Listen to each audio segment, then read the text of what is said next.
My boyfriend's childhood friend turned out to be a physically abusive and manipulative monster, but even after we both found out, he kept hanging out with him because he was going through stuff, and now I'm thinking of going through my stuff and hanging him dry. My boyfriend and I have this childhood friend we'll call Alan. They've been close since like middle school. Cool, whatever. Anyway, a month ago, Alan's girlfriend dumped him because he was cheating. Not just texting other girls, but also guys, had Grindr and like 3 other apps, literally scheduling hookups behind her back. Super grimy stuff. When she found out and ended things, rightfully, he apparently lost it. He begged her to take him back, and when she wouldn't, he snapped. From what I heard, he grabbed her by the throat and pinned her down.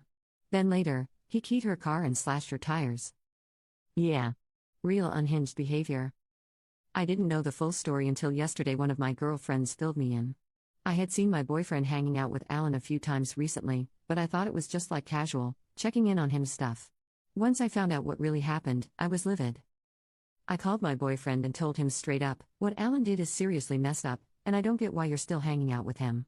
He kinda tried to defend it, saying Alan's going through stuff and that he's known him forever, so it's hard to cut him off. He even said he warned Alan that if he ever touches another girl again, he'd beat him up. I told him I just assumed he'd drop anyone who did something that disgusting. Like, that should be a no-brainer, right? He went all quiet, told me good night, and hung up.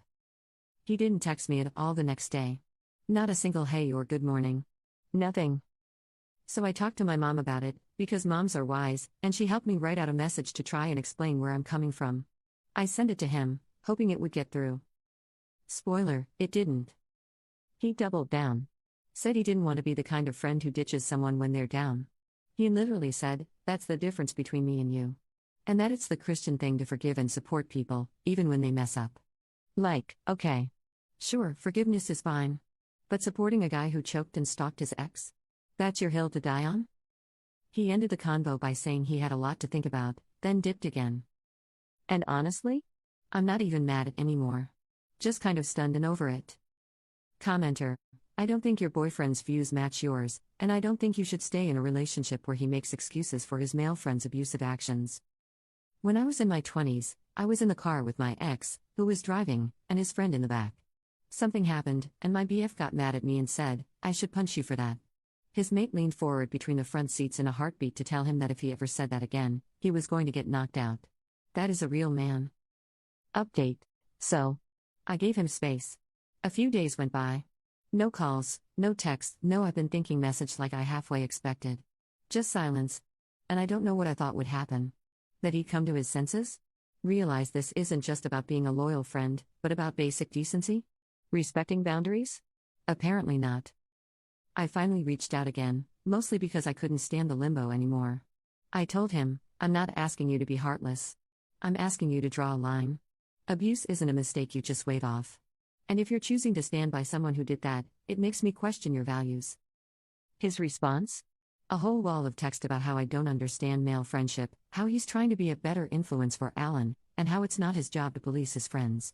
He said I'm being too black and white and judgmental.